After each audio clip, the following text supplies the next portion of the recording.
Hello everyone.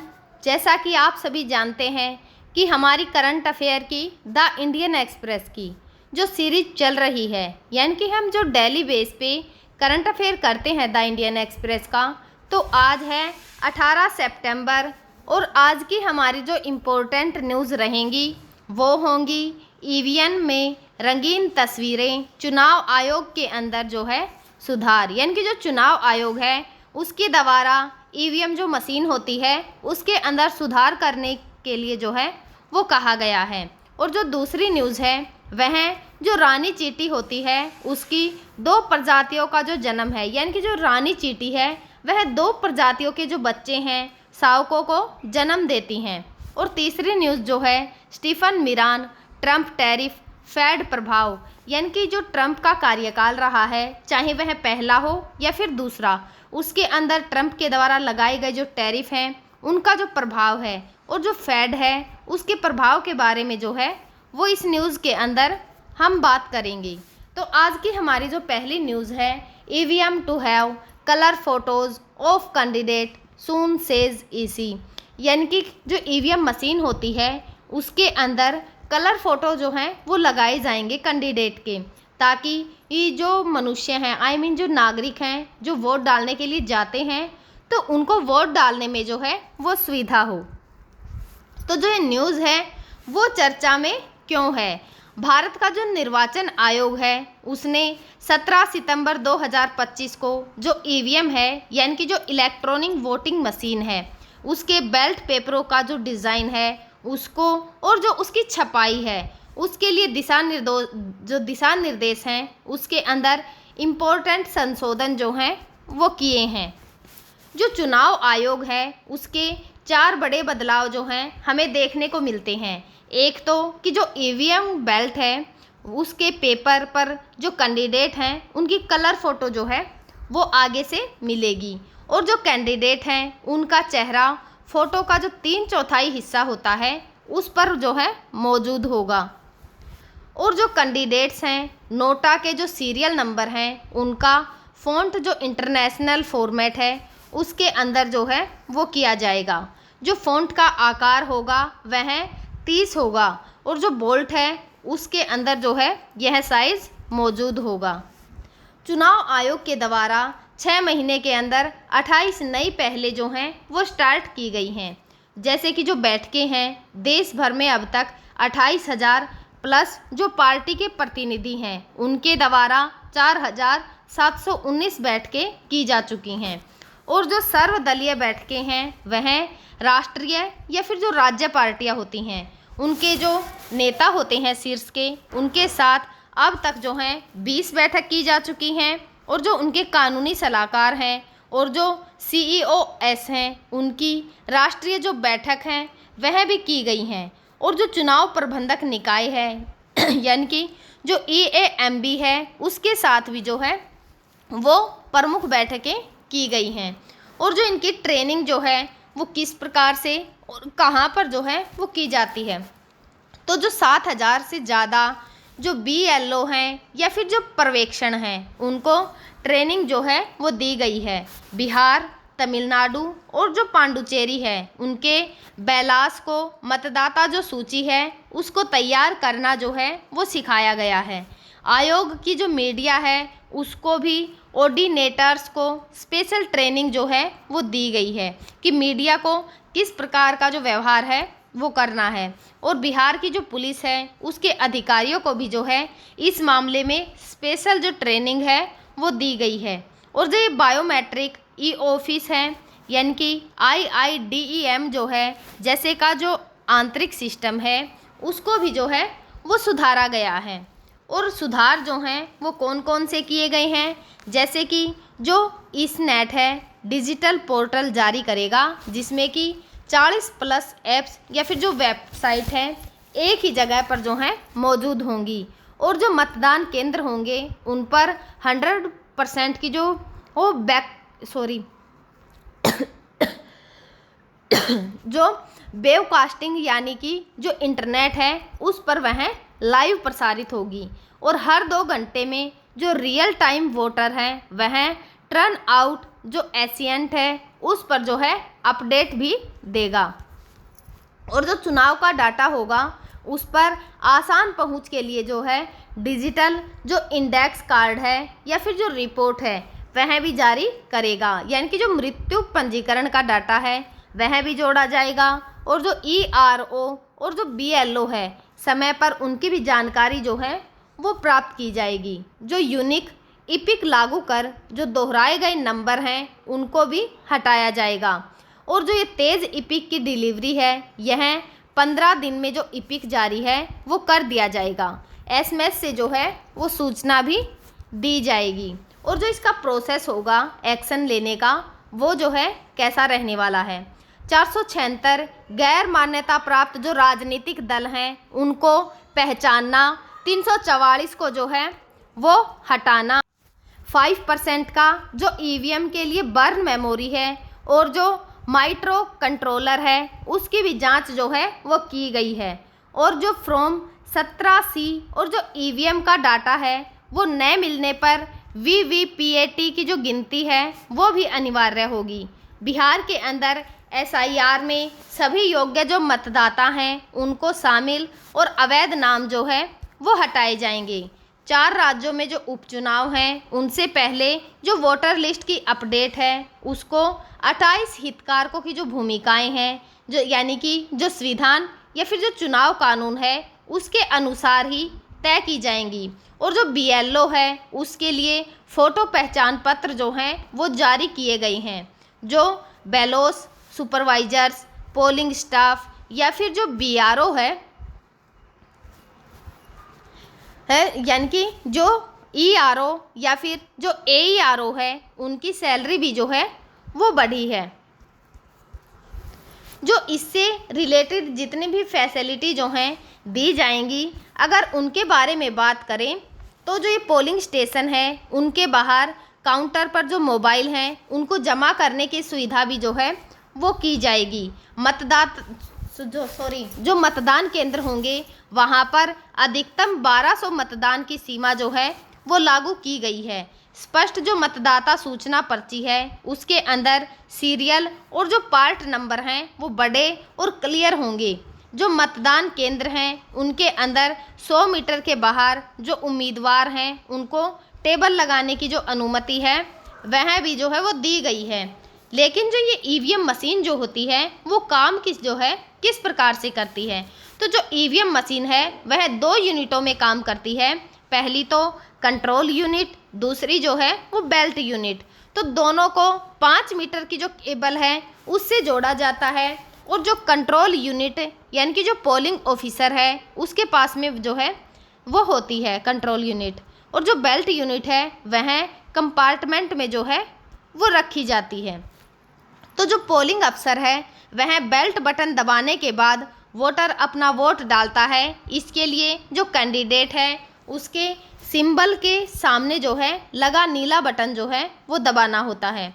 और जो EVM machine है इसकी वोट की जो कैपेसिटी है वह 3840 है, जबकि एक पोलिंग स्टेशन पर वोटर्स की संख्या जो है वो 1500 के आसपास ही जो है वो रहती है।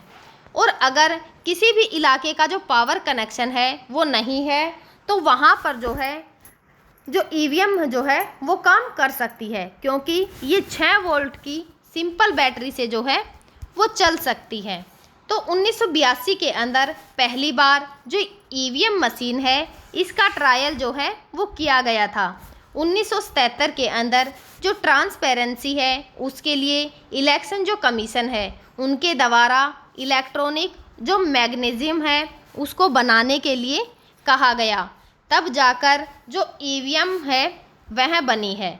6 अगस्त 1980 को आयोग ने जो राजनीतिक दल हैं उनको EVM जो है वो दिखाई।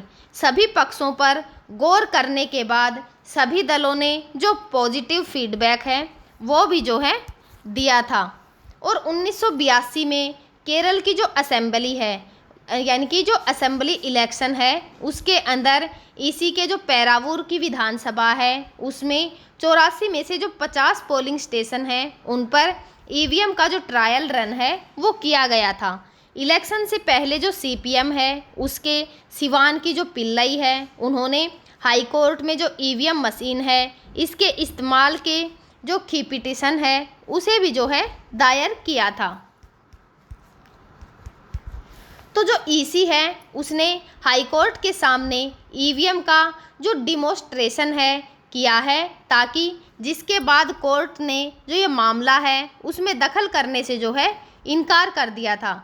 और 1998 में ईसी ने जो एक्सपेरिमेंट किया उसके तौर पर देश की 16 जो विधानसभा सीट हैं उन पर ईवीएम का ही इस्तेमाल किया गया था, जिसमें कि 5 मध्य प्रदेश के अंदर, 5 राजस्थान, 6 दिल्ली की सीटें जो हैं वो शामिल थी। और 2004 के अंदर पूरे देश में चुनाव के दौरान जो ईवीएम है उसका इस्तेमाल किया जाने लगा, यानी कि 24 साल लग गए ईवीएम को वोटिंग का जो सेंस है उसका हिस्सा बनाने में। आज की हमारी जो दूसरी न्यूज़ रहेगी, how scientist found an ant which gives birth to species, यानी कि साइंटिस्ट के द्वारा, वैज्ञानिकों के द्वारा यह खोज की गई है कि एक मक्खी जो है वो किस प्रकार से 2 स्पीसीज को जन्म देती है। तो यह न्यूज़ जो है वो चर्चा में क्यों है? वैज्ञानिकों ने हाल ही में जो है एक असाधारण खोज की है, जो कि जो इबेरियन का हार्वेस्टर चींटी है उसके बारे में है। जो इबेरियन हार्वेस्टर चींटी की रानी मधुमक्खी होती है, जो रानी चींटी होती है, उसके ही जो बिल है वह अपनी प्रजाति के जो सदस्य हैं उनके साथ में, या फिर जो दूसरी प्रजाति हैं उनके मेंसर जो स्ट्रक्चर है उसके सदस्यों को जो है वो जन्म देती है। यानी कि जो ये चींटी है 2 प्रजातियों को जो है वो जन्म देती है। और जो ये खोज है जीव विज्ञान का जो बुनियादी ढांचा है उसके सिद्धांतों को चुनौती जो है वो दे रही है, जहाँ पर माता पिता या फिर जो संतान है एक ही प्रजाति के जो हैं वो होते हैं। और जो एक प्रजाति के होने के बाद भी, और लेकिन जो ये प्रक्रिया होती है उनको वैज्ञानिकों के द्वारा कहा गया है कि जो जेनोपैरेटी है वो नाम जो है दिया गया है, जो कि विदेशी जन्म का अर्थ रखता है। और इसकी खोज जो है सितंबर 2025 में जो नेचर जर्नल हैं उसके अंदर प्रकाशित जो है वो की गई थी। ये खोज जो है कि चींटी एक साथ 2 जो प्रजातियां हैं उनको जन्म कैसे देती है, तो ये खोज जो है वो कैसे की गई है? यह खोज जो है संजोग और जो वर्षों की कड़ी मेहनत का जो है हमें रिजल्ट देखने को मिलता है। फ्रांस के जो शोधकर्ता हैं जॉन नाथन रोमिगुयर, उनके द्वारा जो है, या फिर उनकी जो टीम है उसने 2017 में इसकी शुरुआत की थी, जब उन्होंने जो इब्रिक्स है उसकी वर्कर की जो चींटियां हैं उनके डीएनए का विश्लेषण किया था। तब जो है उन्होंने आश्चर्यजनक विविधता मिली थी, जो कि ये संकेत दे रही थी कि जो रानी चींटी होती है वह दूर संबंधित जो नर हैं उनके साथ संभोग करती हैं, यानी कि उनके साथ रिलेशन बनाती हैं।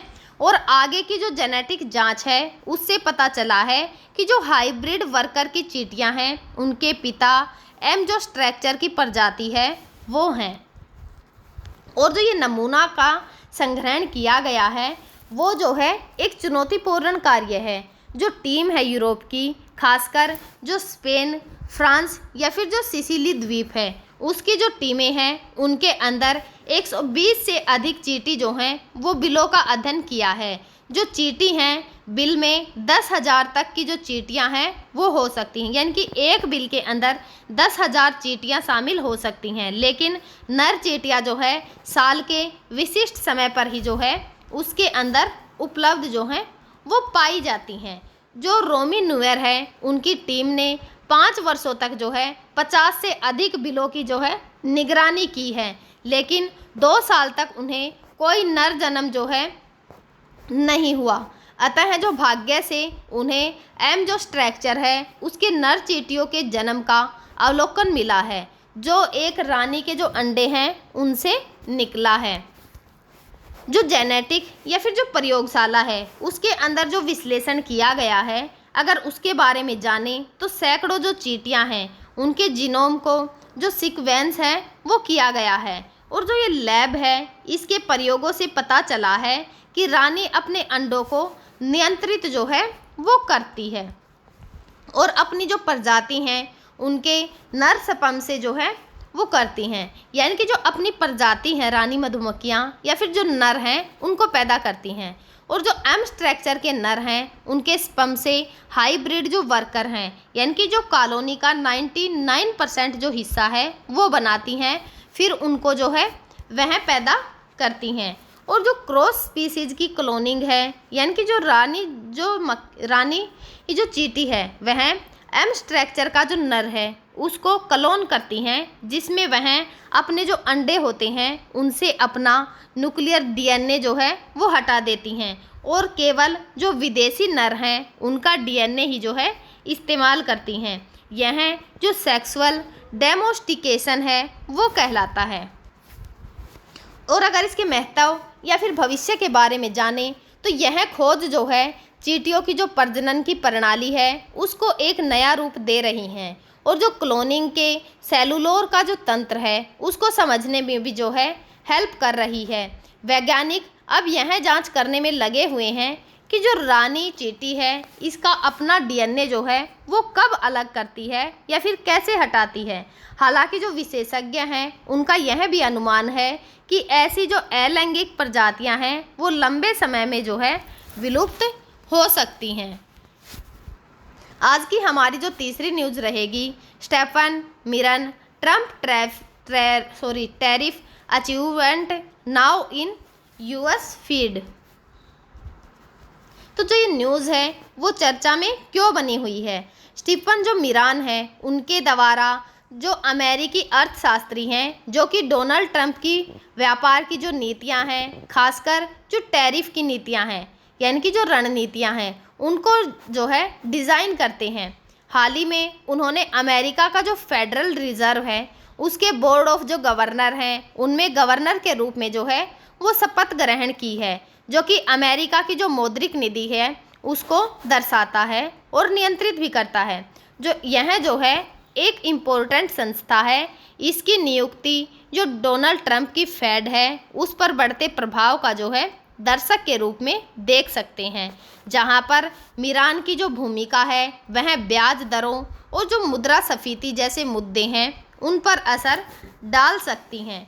जो मिरान है उसकी पृष्ठभूमि और जो ट्रंप का प्रशासन है उसके अंदर उसकी अगर भूमिका देखें तो ट्रंप से पहले का जो यानी कि ट्रंप का जो पहले कार्यकाल था उसके अंदर मिरान ने ट्रंप के पहले कार्यकाल के अंदर 2017 और जो 2021 तक था उसमें वाइट हाउस की जो काउंसिलिंग ऑफ इकोनॉमिक्स जो एडवाइज़र है उसके रूप में काम किया था, जहां पर उन्होंने ट्रंप की जो व्यापार नीतियां हैं उनको मजबूत करने में भी जो है योगदान दिया था, जिसमें कि चीन और जो अन्य देश हैं उन पर जो है टैरिफ लगाए गए थे।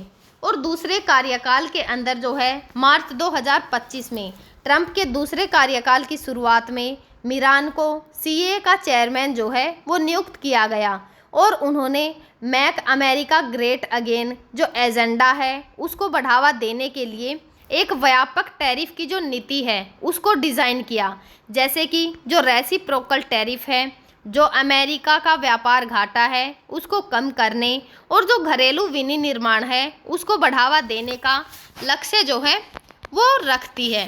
और जो टैरिफ है उसके आर्किटेक्ट के रूप में जो है इसका इस्तेमाल यानी कि जो फाइनेंशियल टाइम्स हैं या फिर जो अन्य स्रोत हैं उनके अनुसार मिरान जो है ट्रंप के टैरिफ की जो दृष्टिकोण है उसका इंटेलेक्चुअल जो बैकबोन है वो माना जाता है। उन्होंने इस तर्क के द्वारा जो है यह कहा है कि जो ये टैरिफ है वह मुद्रास्फीति को जो है नहीं बढ़ाएगा, बल्कि डॉलर की जो मजबूती है उससे यह संतुलित होगा।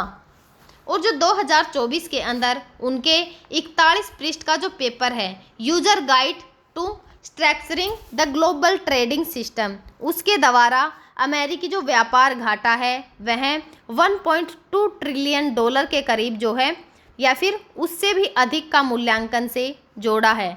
और जो मार ए लागो अकॉर्ड हैं, जैसे कि नए जो अंतर्राष्ट्रीय समझौते होते हैं उनका सुझाव भी जो है दिया गया है। और 1985 का जो प्लाजा एकॉर्ड है उसी की तरह डॉलर को कमज़ोर करने पर जो है केंद्रित है।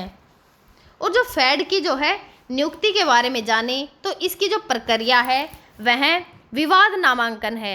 अगस्त 2025 में फेड गवर्नर जो एड्रियाना जो कुगलर हैं उनके अचानक इस्तीफे के बाद ट्रंप ने जो मिरान है उसको उनके स्थान पर जो है नामित किया था। यह सीट जनवरी 2026 तक के लिए जो है अस्थायी जो है वो हो गई है।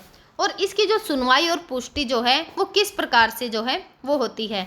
सितंबर 2025 में जो सीनेट बैंकिंग कमेटी है उसकी सुनवाई के दौरान जो है डेमोक्रेट्स ने जो फेड की स्वतंत्रता है उस पर सवाल उठाए, क्योंकि जो मिरान है वह ट्रंप के आलोचक जो जेरोम पोवेल है उसके विरोधी जो हैं रहे हैं। फिर भी जो सीनेट है उसने 15 सितंबर 2025 को जो है उन्हें पुष्टि जो है वो दे दी है। और जो दोहरी भूमिका है, जैसे कि जो मिरान जो है वो वाइट हाउस सीएट जो चेयर है उसके रूप में बने रहेंगे, लेकिन जो फेड है उसके लिए भी जो वेतनिक अवकाश है उस पर होंगे। यह जो है 90 वर्षों में ऐसा पहली बार हो रहा है कि कोई वाइट हाउस का अधिकारी फेड बोर्ड पर एक साथ जो है वो सेवा दे रहा है, यानी वाइट जो हाउस है उसके अंदर भी और फेड बोर्ड के अंदर भी एक साथ जो है वो काम कर रहा है, जो कि फेड की जो स्वतंत्रता है उस पर बहस को जो है और अधिक छेड़ रहा है। और अगर इसके प्रभावों के बारे में जाने तो जो इसके नीतिगत प्रभाव हैं, जैसे कि जो फेड बोर्ड है उस पर मिरान ट्रंप की कम ब्याज जो दर हैं और जो टैरिफ का समर्थन की नीतियां हैं उनको भी जो है यह बढ़ावा दे सकते हैं। वे तर्क देते हैं कि जो सख्त आवार्जन की जो नीतियां हैं, यानी कि जो आवास की मांग है उसको कम करके जो कीमतें हैं वो घटाई जाएंगी। और हाल ही की जो फेड की मीटिंग हुई थी उसके अंदर जो है ब्याज दर में कटौती तथा जो वोटिंग है उसमें भी जो है शामिल हो सकते हैं, जो कि श्रम का जो बाजार है उसको समर्थन देने के लिए 0.25% की कटौती की जो है उम्मीद भी जो है की जा रही है। और अगर विवाद देखें कि इन सब बातों को लेकर क्या क्या विवाद जो हैं वो देखने को मिल रहे हैं, तो जो कुछ आलोचक जो हैं उनका कहना यह है कि मिरान की जो नियुक्ति है वह फेड को जो राजनीतिक दबाव है उसमें जो है डाल सकती है। ट्रंप ने फेड जो गवर्नर है लिशा कुक को बर्खास्त करने की कोशिश की है। जो मिरान है उसके द्वारा 2024 में फेड की स्वतंत्रता पर जो है सवाल उठाए गए थे, लेकिन सुनवाई में जो वादा है वो किया कि वे जो डाटा होता है उस पर आधारित ही निर्णय जो है वो लेंगे। और इसको लेकर कुछ वैश्विक निहितार्थ भी जो हैं वो छिपे हुए हैं, जैसे कि जो मिरान है वह मैनेजेंट जो डॉलर डिक्लाइन है उसकी वकालत से ब्रिक्स के जो देश हैं, यानी कि जो चीन और भारत हैं, उन पर दबाव जो है वो बढ़ सकता है, जो कि डॉलर को जो वैकल्पिक मुद्रा है उससे बदलने की कोशिश कर रहे हैं। और जो यहाँ यूरोपीय संघ है या फिर जो चीन है, इन जैसे जो देश हैं उनके साथ में व्यापार का जो तनाव है वो और भी जो है बढ़ सकता है। तो हम जो है आगे भी आप सभी के साथ इसी प्रकार से जो करंट की इम्पोर्टेंट न्यूज़ होंगी उनको आप सभी के साथ शेयर करते रहेंगे। तब तक आप पढ़ते रहिए, खुश रहिए। Thank you.